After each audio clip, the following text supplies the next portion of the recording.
Hi hello friends, నేను మీ రత్న. మీరు చూస్తున్నారు Ratna's competitive exams tutorial. So ఈరోజు 6th క్లాస్ సైన్స్ నుంచి నేనైతే బిట్స్ తీసుకున్నాను ఫ్రెండ్స్. ఇవి పూర్తిగా అకాడమీ టెక్స్ట్ బుక్స్కి సంబంధించిన బిట్స్. నేను టెక్స్ట్ బుక్స్లో ఏ ఒక్క బిట్ని కూడా విడిచిపెట్టకుండా పూర్తిగా ప్రిపేర్ చేశాను. సో లేట్ చేయకుండా మనమైతే టాపిక్లోకి వెళ్ళిపోదాము. కానీ ఒక చిన్న రిక్వెస్ట్ ఫ్రెండ్స్, నేను మీకోసం ప్రతిదీ ఇలా తయారు చేస్తున్నాను కదా. నా ఛానల్ ఎవరైనా సరే ఫస్ట్ టైం విజిట్ చేసినట్లయితే నా ఛానల్ని సబ్స్క్రైబ్ చేసుకోండి. అలాగే నా వీడియోస్ నచ్చినట్లయితే ఒక లైక్ చేయండి, మీ ఫ్రెండ్స్కి షేర్ చేయండి ఫ్రెండ్స్. నెక్స్ట్ ఇంకా మీకు ఎటువంటి వీడియోస్ అయినా కావాలి అనుకుంటే నా కామెంట్ సెక్షన్లో కామెంట్ చేయండి, నేను తప్పకుండా అటువంటి వీడియోస్ అనేవి చేస్తాను. సో ఈరోజు మనం 6th క్లాస్ నుంచి పార్ట్స్ కింద తీసుకుంటాను ఫ్రెండ్స్. 6th క్లాస్ అనేది 2 లేదా 3 పార్ట్స్ అనేవి వస్తాయి. ఇది ఫస్ట్ పార్ట్ కింద నేను తీసుకుంటున్నాను. సో ఫస్ట్ వన్ చూసుకున్నట్లయితే, అరటి పండులో మన శరీరానికి పనికి వచ్చే పొటాషియం అనే పదార్థం కలదు. అరటి పండులో ఏ పదార్థం కలదు అంటే పొటాషియం అనే పదార్థం కలదు. నెక్స్ట్, చికోరి జీర్ణ వ్యవస్థకు రక్త ప్రసరణ వ్యవస్థకు మేలు చేస్తుంది. చికోరి అనేది దేనికి మేలు చేస్తుంది అంటే జీర్ణ వ్యవస్థకు మరియు రక్త ప్రసరణ వ్యవస్థకు మేలు చేస్తుంది. నెక్స్ట్, ఉప్పు వాస్తవానికి ఒక ఖనిజ వనరు. ఉప్పు అనేది ఒక ఖనిజ వనరు. బఠానీలో మాంసకృతులు సమృద్ధిగా ఉంటాయి. మాంసకృతులు ఎందులో సమృద్ధిగా ఉంటాయి అంటే బఠానీలో ఉంటాయని చెప్పొచ్చు ఫ్రెండ్స్. అలాగే బఠానీలో సమృద్ధిగా లభించేవి ఏవి అంటే మాంసకృతులు అని చెప్పొచ్చు ఫ్రెండ్స్. మనకి క్వశ్చన్స్ అనేవి తారుమారుగా కూడా ఇస్తుంటారు. వారు ఎలా ఇచ్చినా సరే మనమైతే మాత్రం ఆన్సర్ చేయడానికి రెడీగా ఉండాలి. సో నెక్స్ట్ మనం చూసుకున్నట్లయితే, బీట్రూట్లో పిండి పదార్థాలు అధికంగా ఉంటాయి. బీట్రూట్లో ఏం అధికంగా ఉంటాయి అంటే పిండి పదార్థాలు అధికంగా ఉంటాయి. నెక్స్ట్, ఉల్లిపాయలో ఉండే యాంటీ ఆక్సిడెంట్లు మనలను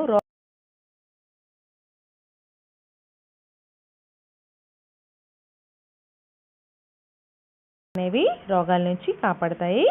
నెక్స్ట్, చిలగడ దుంపలో రక్తాన్ని శుద్ధి చేసే పదార్థాలు అనేవి ఉంటాయి. చిలగడ దుంపలో రక్తాన్ని శుద్ధి చేసే పదార్థాలు ఉంటాయి. రక్తాన్ని శుద్ధి చేసే పదార్థాలు ఎందులో ఉంటాయంటే చిలగడ దుంపలో ఉంటాయి. వీటిలో ఏవేవి ఉంటాయంటే కెరటినాయిడ్స్ మరియు యాంటీ ఆక్సిడెంట్స్. కెరటినాయిడ్స్ మరియు యాంటీ ఆక్సిడెంట్స్ అనేవి చిలగడ దుంపలో ఉండి అవి మనకి రక్తాన్ని శుద్ధి చేస్తాయని. నెక్స్ట్, టమాటాలో విటమిన్ సి అనే పదార్థం ఉంటుంది. విటమిన్ సి అనే పదార్థం ఎక్కువగా టమాటాలో ఉంటుంది ఫ్రెండ్స్. నెక్స్ట్ మనం చూసుకున్నట్లయితే, కూరగాయలను ఉపయోగించి వివిధ రకాల ఆకారాలను డిజైన్లతో అందంగా అలంకరిస్తారు. దీన్నే వెజిటబుల్ కార్వింగ్ అంటారు. డిజైన్లతో కూరగాయలను ఉపయోగించి వివిధ రకాల ఆకారాలను అలంకరించటాన్ని వెజిటబుల్ కార్వింగ్ అంటారు ఫ్రెండ్స్. వెజిటబుల్ కార్వింగ్ అంటే ఏంటి అని అడిగితే, కూరగాయలను ఉపయోగించి వివిధ రకాల ఆకారాలను డిజైన్లతో అందంగా అలంకరించడాన్ని వెజిటబుల్ కార్వింగ్ అంటారని మనం చెప్పుకోవచ్చు ఫ్రెండ్స్. నెక్స్ట్, సాలడ్ అనే పదం ఏ పదం నుంచి వచ్చింది? సాలటా అనే లాటిన్ పదం నుంచి సాలడ్ అనే పదం వచ్చింది. అలాగే సాలటా అంటే అర్థం ఏంటి అంటే, సాలటా అంటే అర్థం ఉప్పు. ఈ సాలడ్ అనే పదం సాలటా అనే లాటిన్ పదం నుంచి వచ్చింది. అలాగే సాలటా అంటే ఉప్పు అని అర్థం ఫ్రెండ్స్. నెక్స్ట్ మనం చూసుకున్నట్లయితే, ఇప్పటి వరకు మనకు తెలిసిన అయస్కాంత పదార్థాలతో నియోడైమియం బలమైన అయస్కాంతం. ఇప్పటి వరకు మనకు తెలిసిన అయస్కాంత పదార్థాలలో ఏది బలమైన అయస్కాంతం అంటే నియోడైమియం బలమైన అయస్కాంతం. నెక్స్ట్, రాయి అనేది సహజ అయస్కాంతం. అటువంటి రాళ్లను లోడ్ స్టోన్స్ అంటారు. రాయి అనేది ఒక సహజమైన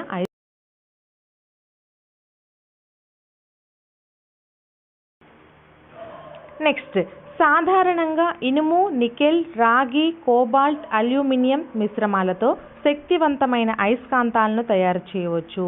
వేటితో శక్తివంతమైన అయస్కాంతాలు తయారు చేయవచ్చు అంటే ఇనుము, నికెల్, రాగి, కోబాల్ట్, అల్యూమినియం మిశ్రమాలతో శక్తివంతమైన అయస్కాంతాలను తయారు చేయవచ్చు. పూర్వం శత్రువుల నౌకల నుండి చీలలను తొలగించి నౌకలను ముంచివేయడానికి లోడ్ స్టోన్ అయస్కాంతాలను ఉపయోగించేవారు. పూర్వం శత్రువులు నౌకల నుండి చీలలను తొలగించి అంటే నట్లను తొలగించి నౌకలను ముంచేసి వేయడానికి లోడ్ స్టోన్ అయస్కాంతాలను ఉపయోగించేవారు. ఈ లోడ్ స్టోన్ అయస్కాంతాలను ఉపయోగించడం ద్వారా ఆ చీలలను తొలగించి ఈ నౌకలను ముంచి వాళ్ళు శత్రువులు నౌకలను ముంచేయడానికి ఈ లోడ్ స్టోన్ అయస్కాంతాలను అనేవి ఉపయోగించేవారు. నెక్స్ట్ అయస్కాంతం అనేది ఒక ఉత్తర దక్షిణ దిక్కులను సూచిస్తుంది ఫ్రెండ్స్. అయస్కాంతం ఏ అయస్కాంతాన్ని మనం తీసుకున్నా కానీ అది ఓన్లీ ఉత్తర దక్షిణ ధ్రువాలని మాత్రమే సూచిస్తుంది. ఈ ఉత్తర దక్షిణ దిక్కులను సూచించే ధర్మాన్ని అయస్కాంత దిశాధర్మము అంటారు.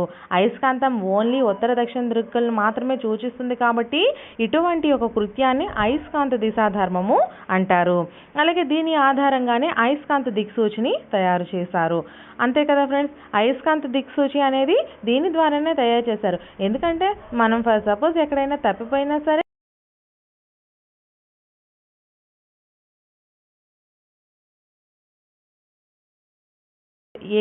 ఏ దిక్కులను చూపిస్తుంది అంటే మనకి ఉత్తర దక్షిణ దిక్కులను చూపిస్తుంది ఫ్రెండ్స్. నెక్స్ట్ మనం చూసుకున్నట్లయితే అయస్కాంతాలలో సజాతి ధ్రువాలు వికర్షించుకుంటాయి, విజాతి ధ్రువాలు ఆకర్షించుకుంటాయి. సజాతి ధ్రువాలు అంటే ఒకే రకమైన ధ్రువాలు, అంటే నార్త్ నార్త్ వికర్షించుకుంటాయి, సౌత్ నార్త్ ఆకర్షించుకుంటాయి. విజాతి ధ్రువాలు అంటే వేరు వేరు ధ్రువాలు, నార్త్ నార్త్ అలాగే సౌత్ సౌత్ వికర్షించుకుంటాయి. ఇవి సజాతి ధ్రువాలు, ఒకే వైపున కలిగిన ధ్రువాలు. అలాగే నార్త్ సౌత్ కానీ సౌత్ నార్త్ కానీ విజాతి ధ్రువాలు. ఇవి రెండు కూడా ఆకర్షించుకుంటాయి. నెక్స్ట్ సాధారణ అయస్కాంతాలను ఇనుము లేదా ఉక్కుతో తయారు చేస్తారు. సాధారణ అయస్కాంతాలను ఇనుము లేదా ఉక్కుతో తయారు చేస్తారు. వందల సంవత్సరాలకు పూర్వమే చైనా నావికులు అయస్కాంత దిక్సూచిని ఉపయోగించి సముద్ర ప్రయాణం చేసేవారు. అంటే చూడండి ఫ్రెండ్స్, ఎంత పాతకాలంలో అయినా సరే చైనా నావికులు అయస్కాంత దిక్సూచిని ఉపయోగించి మాత్రమే సముద్ర ప్రయాణం చేసేవారు. నెక్స్ట్ ఒక అయస్కాంత పదార్థం ఒక అయస్కాంతానికి దగ్గరగా ఉన్నప్పుడు అది కూడా అయస్కాంత లక్షణాన్ని చూపటాన్ని అయస్కాంత ప్రేరణ అంటారు ఫ్రెండ్స్. ఒక అయస్కాంత పదార్థం అనేది ఇంకొక అయస్కాంతానికి దగ్గరగా తీసుకుని వెళ్ళినప్పుడు అది కూడా అయస్కాంత లక్షణాన్ని చూపిస్తుంది కాబట్టి దాన్ని అటువంటి ఒక లక్షణాన్ని అయస్కాంత ప్రేరణ అంటారు. నెక్స్ట్ భూమి యొక్క అయస్కాంత క్షేత్రం దండాయస్కాంతపు మధ్య భాగంలో ఉండే అయస్కాంత క్షేత్రం వలె ఉంటుంది. భూమి యొక్క అయస్కాంత క్షేత్రం దండాయస్కాంతపు మధ్య భాగంలో ఉండే అయస్కాంత క్షేత్రం వలె ఉంటుంది. అంతే కదా ఫ్రెండ్స్, భూమి ప్రతిదాన్ని కూడా అయస్కాంత క్షేత్రం వలె. అయస్కాంత క్షేత్రము అంటే ఏంటి? అయస్కాంతం యొక్క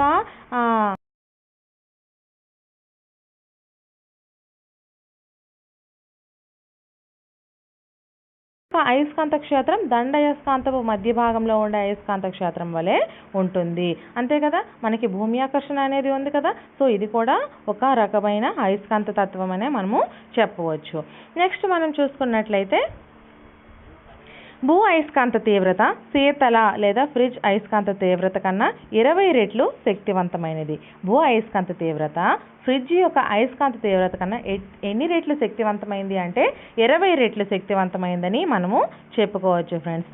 నెక్స్ట్ మనం చూసుకున్నట్లయితే భూ కేంద్రంలో ఉండే ద్రవాల ప్రవాహాల వలన భూమి ఒక పెద్ద అయస్కాంతంగా పనిచేస్తుందని భావన. భూ కేంద్రకంలో ఉన్నటువంటి అంటే భూమి లోపల ఉన్నటువంటి పొరల్లో ఇంకా అడుగు భాగాన కేంద్రంలో ఉండే ద్రవాల ప్రవాహాల వలన ఆ ద్రవాల యొక్క ప్రవాహాలు అంటే వాటి ప్రవహించే తీరు వలన భూమి ఒక పెద్ద అయస్కాంతంగా పనిచేస్తుందని ప్రతి ఒక్కరూ భావిస్తున్నారు. నెక్స్ట్ వాన చినుకు గంటకు 7 నుంచి 18 మైళ్ళ వేగంతో ప్రయాణిస్తుంది. వాన చినుకు గంటకు ఎన్ని మైళ్ళ వేగంతో ప్రయాణం చేస్తుంది అంటే 7 నుంచి 18 మైళ్ళ వేగంతో ప్రయాణం చేస్తుంది. నీటిని నీటి ఆవిరిగా మార్చే ప్రక్రియను బాష్పీభవనము అంటారు.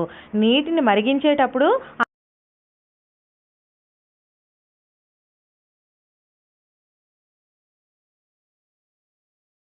అంటారు. జాగ్రత్తగా గుర్తుపెట్టుకోండి, ఇక్కడ మీరు కన్ఫ్యూజ్ అవ్వద్దు. వాన చినుకు ఆకారం నిజానికి మనకు కనిపిస్తున్నట్టు గుండ్రంగా ఉండదు. వానచినుకు 0.02 టు 0.31 అంగుళాల వ్యాసార్థం కలిగి ఉంటుంది. వానచినుకు ఆకారం నిజానికి మనకు కనిపిస్తున్నట్లు గుండ్రంగా ఉండదు. అది జస్ట్ మనకి కింద పడేటప్పుడు మనకి ఆకారాన్ని ఇస్తుందే తప్ప వానచినుకు నిజంగా ఆ యొక్క గుండ్రని ఆకారం అనేది ఉండదు. అలాగే వానచినుకు ఎన్ని అంగుళాల వ్యాసార్థం కలిగి ఉంటుంది అంటే 0.02 నుంచి 0.31 అంగుళాల వ్యాసార్థం అనేది కలిగి ఉంటుంది. నీటి ఆవిరి కంటే తేలికగా ఉంటుంది. నీటి ఆవిరి కంటే ఈ వానచినుక అనేది తేలికగా ఉంటుంది. అలాగే నీటి ఆవిరి నీరుగా మారే ప్రక్రియను సాంద్రీకరణము అంటారు. నీటి ఆవిరి నీరుగా మారే ప్రక్రియను ఏమంటారు అంటే సాంద్రీకరణము అంటారు. చూసారా, నీటిని నీటి ఆవిరిగా మార్చే ప్రక్రియను బాష్పీభవనము అంటారు. అలాగే నీటి ఆవిరి మళ్ళీ నీరుగా మారే ప్రక్రియను సాంద్రీకరణము అంటారు ఫ్రెండ్స్. ఇక్కడ బాష్పీభవనము అంటే బాష్పాల రూపంలో పైకి వెళ్తుంది కాబట్టి బాష్పీభవనం అని మీరు గుర్తుపెట్టుకోండి. అలాగే సాంద్రీకరణము అంటే దాని యొక్క సాంద్రత ఎక్కువైపోయి అది నీటి రూపంలో క్రిందికి పడుతుంది కాబట్టి దాన్ని సాంద్రీకరణం అని మనం గుర్తుపెట్టుకోవచ్చు ఫ్రెండ్స్. సో నెక్స్ట్ మనం చూసుకున్నట్లయితే నైరుతి ఋతుపవనాలు ఎప్పటి నుంచి ఎప్పటి వరకు ఉంటాయంటే జూన్ టు సెప్టెంబర్ మధ్య ఉండే ఋతుపవనాల్ని నైరుతి ఋతుపవనాలు అంటారు. అలాగే ఈశాన్య ఋతుపవనాల యొక్క కాలం ఎప్పుడు అంటే నవంబర్ టు డిసెంబర్ వరకు ఉండే ఋతుపవనాల్ని ఈశాన్య ఋతుపవనాలు అంటారు. నెక్స్ట్ 600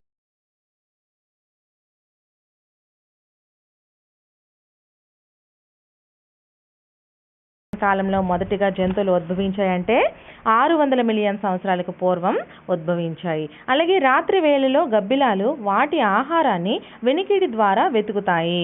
రాత్రి వేళల్లో గబ్బిలాలు ఏ విధంగా ఆహారాన్ని వెతుకుతాయంటే వినికిడి శక్తి ద్వారా, అంటే శబ్దాలను వినటం ద్వారా ఆహారాన్ని వెతుక్కుంటాయి.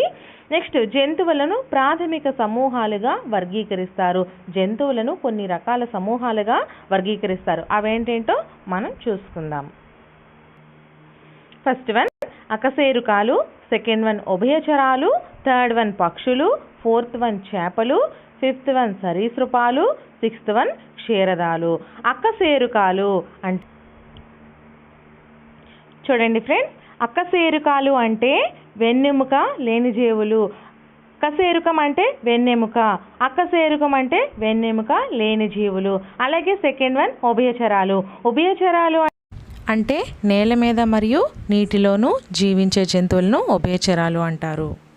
ఉదాహరణకు కప్పని తీసుకుందాము. జీవించే జీవులను ఉభయచరాలు అంటారు. అలాగే పక్షులు, ఎగిరే జీవులను పక్షులు అంటారు. 4 చేపలు అంటే నీటిలో పెరుగుతాయి ఫ్రెండ్స్, ఇవి మనకి తెలుసు. నెక్స్ట్ సరీసృపాలు అంటే ప్రాకే జీవులుని సరీసృపాలు అంటారు.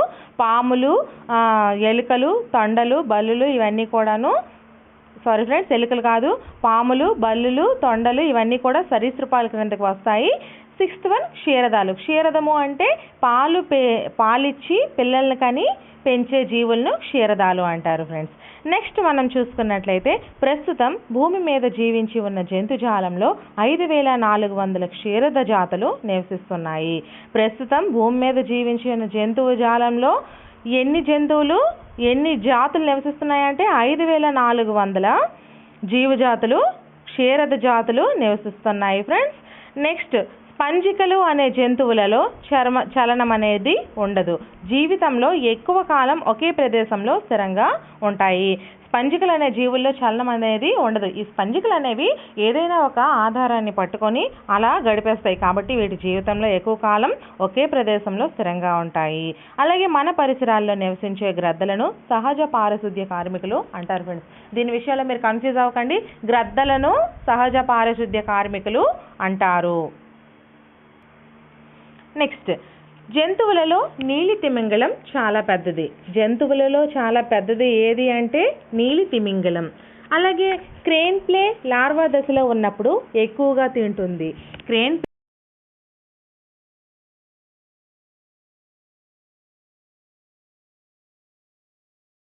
ప్రౌఢజీవిగా మారేటప్పుడు దానికి ఆహారం తినవలసిన అవసరం అనేది ఉండదు. ఎందుకంటే ప్రౌఢజీవి అంటే ఏంటి ఫ్రెండ్స్, అది ఒక గూడు అల్లుకొని ఆ గూడులో నివసిస్తుంది కాబట్టి దానికి ఆహారం అనేది అవసరం ఉండదు.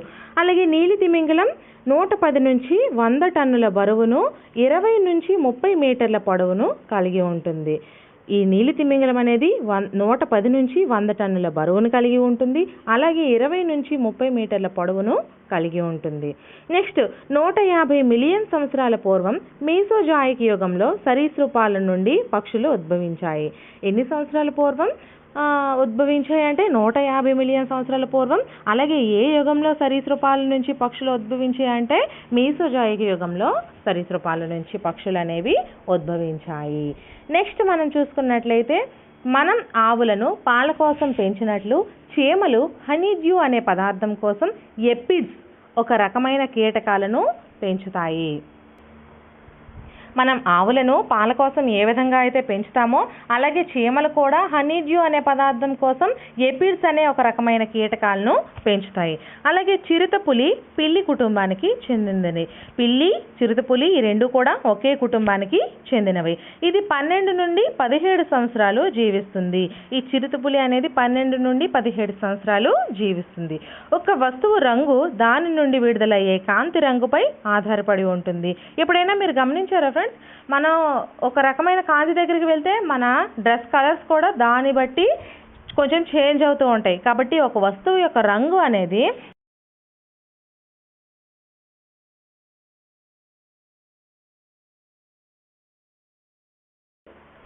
ఆ వస్తువు యొక్క రంగును మనము చూడగలుగుతున్నాం. మనకి సూర్యుడి నుంచి వచ్చే కాంతి మన బట్టలపై పడటం వలన, మన బట్టల యొక్క కాంతి మన కళ్ళపై పడటం వలన ఆ మనకు కనిపిస్తుంది. కాబట్టి ఒక వస్తువు నుంచి విడుదలయ్యే కాంతిని బట్టి ఆ వస్తువు యొక్క రంగును మనము చూడగలుగుతున్నాము. నెక్స్ట్, ఒక వస్తువు తేలటం లేదా మునగటం అనేవి వస్తువు సాంద్రతతో వాటి మార్పును సాంద్రతపై కూడా ఆధారపడి ఉంటుంది.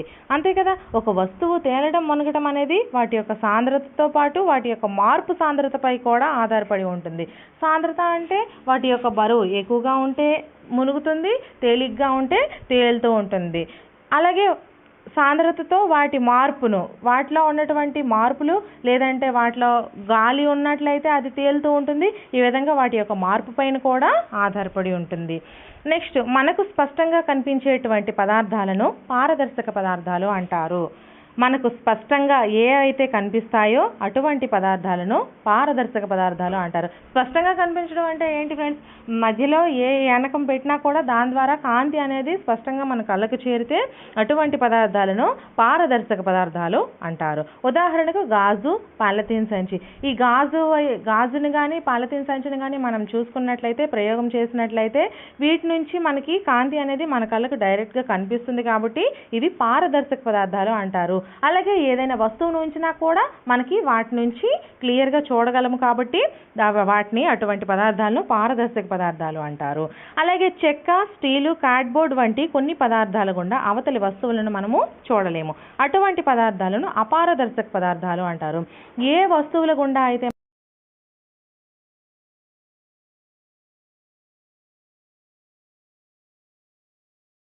అంటారు. ఉదాహరణకు చెక్క, స్టీలు, కార్డ్బోర్డ్ ఇలాంటి పదార్థాల నుంచి మనమైతే అవతలి వస్తువులను కానీ కాంతిని కానీ చూడలేం. కాబట్టి ఇటువంటి పదార్థాలను అపారదర్శక పదార్థాలు అంటారు.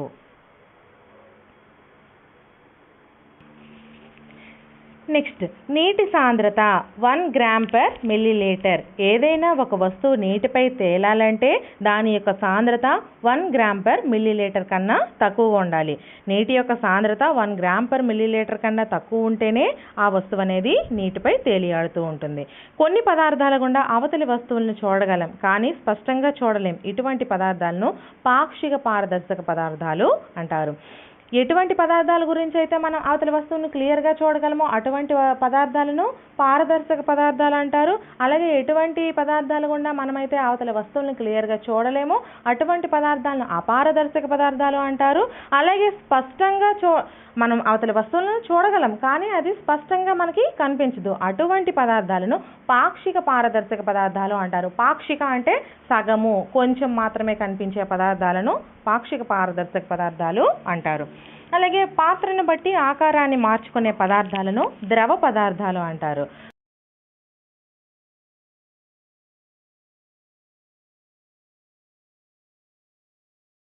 అయితే అటువంటి పదార్థాలను ద్రవ పదార్థాలు అంటారు ఫ్రెండ్స్. ద్రవ పదార్థాలు మాత్రమే ఆ పాత్ర యొక్క ఆకారాన్ని బట్టి మారుతూ ఉంటాయి. నెక్స్ట్, క్యాండిల్ అనే పదం ఏ పదం నుంచి వచ్చింది అంటే క్యాండేర్ అనే లాటిన్ పదం నుంచి ఏర్పడింది. క్యాండేర్ అంటే మెరుపు అని అర్థము. క్యాండిల్ అనే పదం క్యాండేర్ అనే లాటిన్ పదం నుంచి వచ్చింది. అలాగే క్యాండేర్ అంటే మెరుపు అని అర్థము. నెక్స్ట్, బీవాక్స్తో తయారైన కొవ్వొత్తులు తీయటి వాసనను కలిగి ఉంటాయి. వేటితో తయారు చేసిన క్రొవ్వొత్తులు తీయటి వాసనను కలిగి ఉంటాయి అంటే బీవాక్స్తో తయారు చేసిన క్రొవ్వొత్తులు తీయని వాసనను కలిగి ఉంటాయని మనం చెప్పొచ్చు ఫ్రెండ్స్. నెక్స్ట్, ఒక పారదర్శక పదార్థం గుండా ఏ రంగు కాంతి కిరణం ప్రయాణం చేస్తుందో అదే రంగు కాంతి కిరణం బయటకు వస్తుంది. ఒక పారదర్శక పదార్థం గుండా ఎటువంటి రంగు కాంతి కిరణం ప్రయాణం చేస్తుందో అదే రంగు కాంతి కిరణం అనేది బయటకు వస్తుంది. అలాగే పిల్లి రోజులో దాదాపు 4 గంటలు నిద్రలో గడుపుతుంది. పిల్లి ఎన్ని రోజులు నిద్రలో గడుపుతుంది అంటే దాదాపు 4 గంటలు నిద్రలో గడుపుతుంది. అలాగే షార్క్ చేప నోటిలో దాదాపు 400 దంతాలు ఉంటాయి. ప్రతి దంతం 3 mm పొడవు ఉంటుంది. షార్క్ చేప నోట్లో ఎన్ని దంతాలు ఉంటాయంటే 400 దంతాలు ఉంటాయి. అలాగే ఒక్కొక్క దంతం కూడా 3 మిల్లీమీటర్ల పొడవు అనేది ఉంటుంది. నెక్స్ట్ మనం చూసుకున్నట్లయితే ఆల్పైన్ పర్వత ఆవాసాలు ప్రపంచవ్యాప్తంగా ఎత్తైన పర్వత శ్రేణులలో వ్యాపించి ఉన్నాయి. అంటే యూరప్ ఖండంలో వ్యాపించి ఉన్నాయి. ఆల్పైన్ పర్వత ఆవాసాలు ప్రపంచవ్యాప్తంగా ఎత్తైన పర్వత శ్రేణులలో వ్యాపించి ఉన్నాయి. యూరప్లో ఎక్కువగా వ్యాపించి ఉన్నాయి ఫ్రెండ్స్. నెక్స్ట్, ఆల్ప్స్ పర్వతాల్లో ఎత్తైన శిఖరం ఏది అంటే మౌంట్ బ్లేన్. మౌంట్ బ్లేన్ అనే శిఖరం అనేది ఏ పర్వతాల్లో ఉంది అంటే ఆల్ప్స్ పర్వతాల్లో ఉంది. నెక్స్ట్,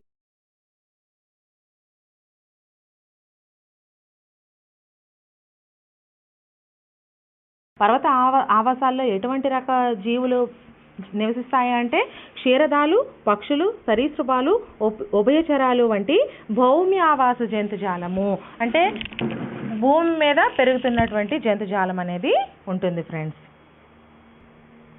నెక్స్ట్, నత్తలు, తిరుగుడు పురుగు మరియు గంట పురుగు వంటి జీవులు నీటి ఉపరితలంపై తేలుతూ కనిపిస్తూ ఉంటాయి.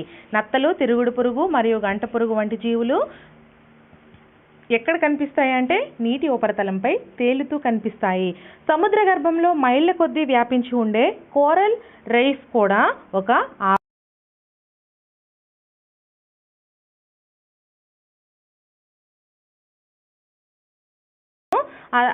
మైళ్ళ కొద్దీ వ్యాపించి ఉండే కోరల్ రీఫ్ కూడా ఒక రకమైనటువంటి ఆవాసమే.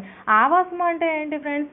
జీవులను జీవించగలిగే ప్రాంతాన్ని ఆవాసము అంటారు. అలాగే ఎడారి ఆవాసాల్లో నివసించే ఎలుకలు నీళ్లు తాగకుండా ఒంటెల కన్నా ఎక్కువ కాలం ఉండగలవంట. ఎడారి ఆవాసాల్లో నివసించే ఎలుకలు నీళ్లు తాగకుండా ఒంటెల కన్నా ఎక్కువ కాలం ఉండగలుగుతాయి. అలాగే బ్లూ క్రాస్ అనే స్వచ్ఛంద సంస్థ జంతువుల హక్కుల గురించి, వాటి రక్షణ గురించి పనిచేస్తూ ఉంటుంది. ఏ సంస్థ జంతువుల హక్కుల గురించి, వాటి రక్షణ గురించి పనిచేస్తుంది అంటే బ్లూ క్రాస్ అనే స్వచ్ఛంద సంస్థ పనిచేస్తుంది.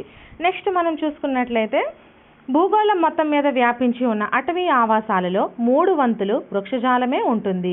భూగోళం మొత్తం మీద వ్యాపించి ఉన్న అటవీ ఆవాసాల్లో ఎక్కువ అంటే 3/4, 4/3 వృక్షజాలం మాత్రమే ఉంటుంది. నెక్స్ట్, నేలపై ఉండే అన్ని రకాల ఆవాసాలను కలిపి భౌమ్యావాసము అంటారు. నేలపై ఉండే అన్ని రకాల ఆవాసాలను కలిపి భౌమ్యావాసము అని అంటారు.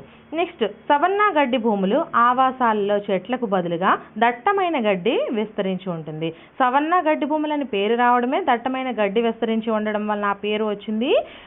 ఈ సవన్నా గడ్డి భూముల ఆవాసాల్లో చెట్లకు బదులుగా దట్టమైన గడ్డి అనేది విస్తరించి ఉంటుంది friends. Next, October to March వరకు ఆ ప్రాంతంలో కొల్లేరు, పులికాట్, పెలికాన్ పక్షులు కనబడతాయి. ఆ ప్రాంతంలో అంటే కొల్లేరు, పులికాట్ సరస్సుల ప్రాంతంలో ఏ పక్షులు కనబడతాయి అంటే పెలికాన్ అనే పక్షులు అక్టోబర్ టు మార్చ్ వరకు కనిపిస్తాయి ఫ్రెండ్స్. నెక్స్ట్ కర్నూలు జిల్లాలో బట్ట మేకల పక్షి అనే పక్షి చాలా దూరం నుంచి ఎగురుతూ వస్తుంది. కర్నూలు జిల్లాకి బట్ట మేకల పక్షి అనే పక్షి చాలా దూరం నుంచి